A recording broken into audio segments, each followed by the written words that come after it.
श्री शिवाय नमस्तुभ्यम दोस्तों, स्वागत है आपका आपके अपने चैनल शिव भक्ति मार्ग में। आप सभी जानते हैं 19 अगस्त को श्रावणी पूर्णिमा के साथ साथ सावन का अंतिम सोमवार है और रक्षाबंधन का पर्व है। ऐसे में आप सभी के ढेरों कमेंट्स आ रहे हैं, दीदी आखिरी सोमवार को उद्यापन कैसे करें, व्रत करें या ना करें। कुछ कमेंट ये भी आ रहे थे, दीदी हम बहुत परेशान थे, हमने पूरा महीने कुछ नहीं हम कर पाए। कुछ लोग बच्चों के कारण, कुछ लोग जॉब के कारण, कुछ लोग किसी समस्या के कारण पूरे महीना दीदी हम कुछ नहीं कर पाए, या जो नियम लिया था वो टूट गया हमसे, या पार्थिव शिवलिंग का नियम हमने लिया था 2-3 दिन बनाए फिर हमसे छूट गया, या मंदिर जाने का नियम लिया था। तो ऐसे में आखिरी सावन के दिन आप क्या कर सकते हैं जिससे कि पूरे सावन का पूर्ण फल आपको प्राप्त हो जाए और महादेव आपकी मनचाही मुराद को पूरी कर दे। तो सारी जानकारी डिटेल आप लोग के साथ में शेयर करूंगी, परंतु वीडियो पर चलने से पहले हमेशा बोलती हूँ थोड़ी सी भी वीडियो इन्फॉर्मेटिव लगती है, लाभप्रद लगती है तो वीडियो को लाइक करने के साथ साथ शिव भक्ति मार्ग परिवार का हिस्सा जरूर बन जाए, चैनल को जरूर सब्सक्राइब कर लें। तो चलिए देर ना करते हो, हम वीडियो को प्रारंभ करते हैं। सर्वप्रथम मैं उनकी बात करूंगी जिन्होंने पूरा महीना व्रत करा या जिन्होंने सावन के सोमवार करे हैं। अब उन्हें आखिरी व्रत वाले दिन यानी कि सोमवार को समाप्ति कैसे करनी है, पहले वो लोग ध्यान से सुन ले, फिर आगे के नियम आप लोग के साथ में शेयर करूंगी। जिन्होंने पूरे महीने व्रत करा है, पार्थिव शिवलिंग का नियम लिया, मंदिर जाने का नियम लिया, जिस भी नियमों को लेकर उन्होंने व्रत करा है, उन्हें क्या करना है वो ध्यान से सुनिए। आखिरी सोमवार यानी 19 तारीख के दिन सुबह में या संध्या काल में जब भी आपसे बने, पूजन आपको जैसे रोज करते आ रहे हो वैसे ही करना है। पूजन वगैरह कर ले, चौकी लगा ले, महादेव के शिवलिंग बनाते हैं तो वो बना ले। जिस भी तरीके से आप पूजन अभी तक करते आ रहे हो वो आपने कर लेना है। पूजन आपने कर दिया। अब आखिरी दिन पर आपको माता के लिए सुहाग की सामग्री जो भी आप चढ़ाना चाहते हैं, जैसे 5 मुख्य सामग्री होती है, सिंदूर, चूड़ी, मेहंदी, महावर, बिछिया, पायल, जो भी आप लाना चाहते हैं 5 चीज़ें मुख्य ले आई। नहीं तो 16 श्रृंगार भी आप रख सकते हैं। देखिए किसी चीज़ का कोई भी रोक टोक नहीं है, आपका जो सामर्थ्य हो। वस्त्र लाना चाहते हैं, साड़ी, लहंगा, जो चीज़ें आप भगवान के लिए लाना चाहते हैं वो ले आए। नहीं तो अपने सामर्थ्य के अनुसार एक सिंदूर की डब्बी भी चढ़ा सकते हैं। तो जितना आपका सामर्थ्य हो, माता के लिए श्रृंगार की सामग्री ले आए और भगवान के लिए वस्त्र स्वरूप में आप रुमाल ला सकते हैं, भगवान के लिए वस्त्र ला सकते हैं। कुछ लोग जीन्स, शर्ट वगैरह जो भी चीज़ भगवान को चढ़ा के जैसे पंडित जी को दे देते हैं। तो आपका जो सामर्थ्य, आपका रुमाल लाने का सामर्थ्य है ना, आप केवल रुमाल भी ला सकते हैं, अपने अनुसार देख लीजिएगा।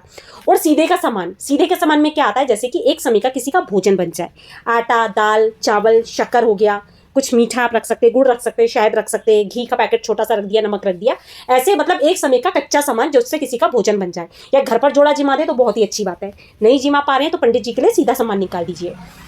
इन सब सामानों को पूजन में रखने के बाद आपको जब आपका पूजन वगैरह हो जाता है तब इन सब सामग्री को उठाएं।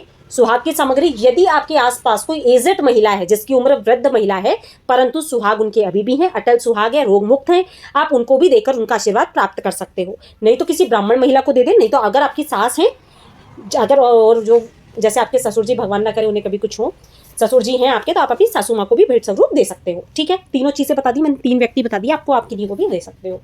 सुहाग की सामग्री हो गई। पंडित जी के जो कपड़े आप निकालना चाहते हैं, जो आपने शिव जी को चढ़ाया, रुमाल वगैरह जो भी चढ़ाया वो आप पंडित जी को दे दो। ठीक है, नहीं तो जो सुहाग की सामग्री में मैंने बताया पंडिताइन को आप दे सकते हो, सीधा सामान भी आपको पंडित जी को दे देना है। तो ये तो हो गया जिन्होंने पूरा महीना व्रत करा है। जो सावन के जिन्होंने व्रत करे वो भी इसी प्रकार से उद्यापन करेंगे आखिरी सोमवार को शाम के समय पर। व्रत का पारण कब करेंगे? वैसे तो फलाहारी व्रत होता है, परंतु कुछ लोग एक समय सेंधा नमक से बना हुआ भोजन या फलाहार, साबूदाने की खिचड़ी वगैरह खा लेते हैं, आलू की खिचड़ी खा लेते हैं।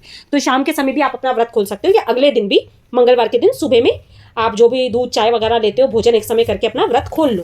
फिर तो आप दिन भर में कुछ भी खा सकते हो, कोई दिक्कत नहीं है, परंतु आप इस प्रकार से अपना व्रत का उद्यापन करेंगे। ठीक है, सारी चीज़ें क्लियर हो गई।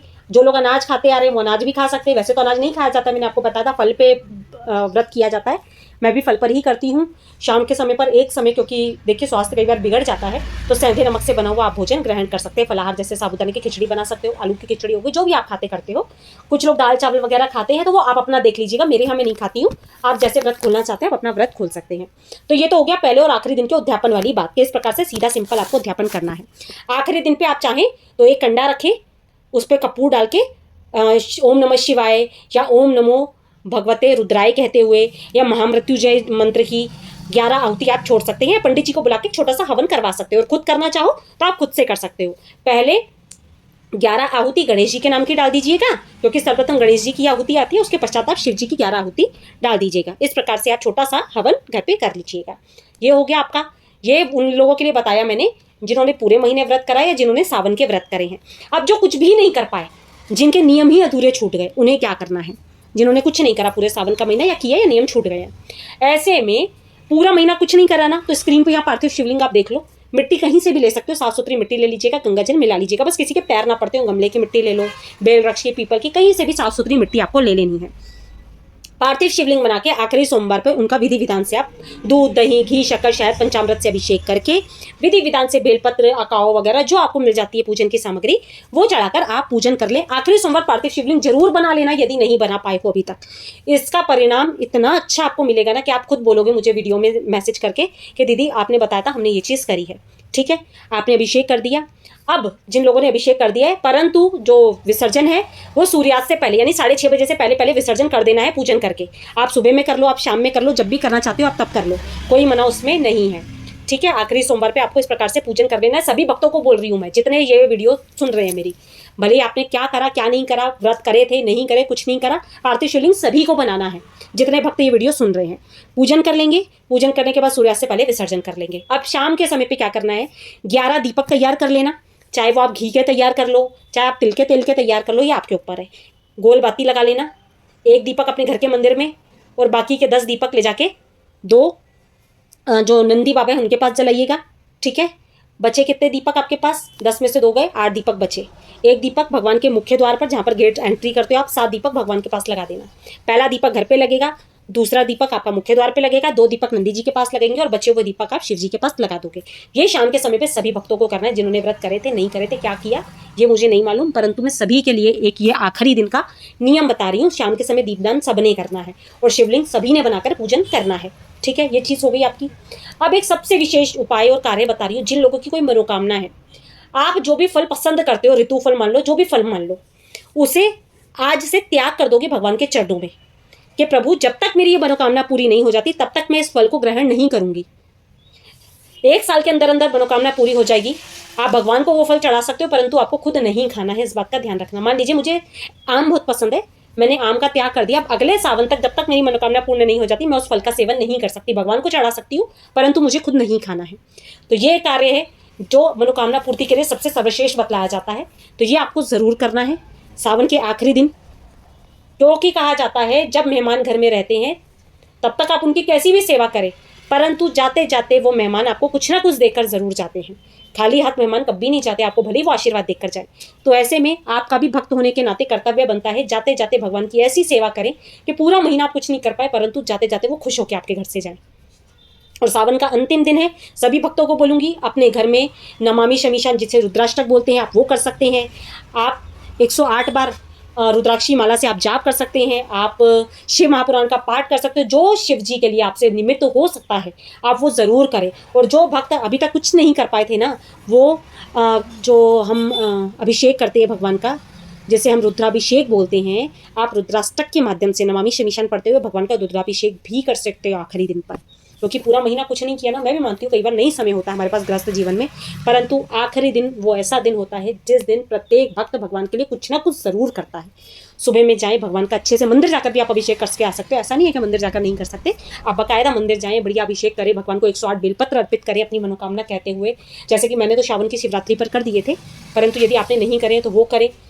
अब जिन लोगों का नियम टूट गया था, जैसे कि मैंने पूरे महीने नियम लिया था पार्थेश्वर बनाने का, मुझसे नियम टूट गया था क्योंकि मेरे पीरियड्स आ गए थे, तो मेरा 7 दिन मैं पार्थेश्वर नहीं बना पाई थी। अब जब कल सोमवार पड़ेगा, स्क्रीन पर बता रही हूँ, एक मुख्य शिवलिंग बना लीजिएगा और जितने आपके छूटे हैं या तो उतने शिवलिंग बना लीजिए या उतने रुद्र बना लीजिए। जैसे स्क्रीन पर आप देख लीजिएगा, ये रुद्र बने हुए होते हैं। एक मुख्य शिवलिंग बनता है, साथ में रुद्र बनते हैं। जितने दिन आपके छूट गए उतने रुद्र आप तैयार कर लीजिए, या नहीं तो 21 51 की संख्या में भी तैयार कर सकते हैं, आप पूजन कर सकते हो। तो पूरे महीने का आपको पुण्यफल प्राप्त हो जाएगा।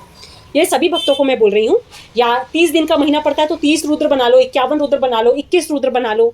ऐसे करके भी आप पूरे महीने के शिवलिंग बनाने का पूर्णफल प्राप्त कर सकते हो, यदि आपके पास इतनी मिट्टी है तो। ठीक है, सारी जानकारी डीपली शेयर करी। अगर अभी भी कुछ डाउट है आखिरी दिन को लेकर तो मुझसे प्लीज़ पूछ लीजिएगा, करिएगा ज़रूर। भले कुछ भी करो आप, पर करना ज़रूर। बस सभी भक्तों से आशा करती हूँ वीडियो अच्छा लगा होगा, लाभप्रद लगी होगी, थोड़ा सा भी इन्फॉर्मेटिव लगा हो ना, तो वीडियो को प्लीज़ अन्य भक्तजनों के साथ भी शेयर करके पुण्य अवश्य कमाइएगा। कुछ नहीं कर पाए परंतु वीडियो तो शेयर कर सकते हैं। तो मिलते हैं अपने नेक्स्ट वीडियो में, तब तक के लिए श्री शिवाय नमस्तुभ्यम, जय माता रानी दोस्तों।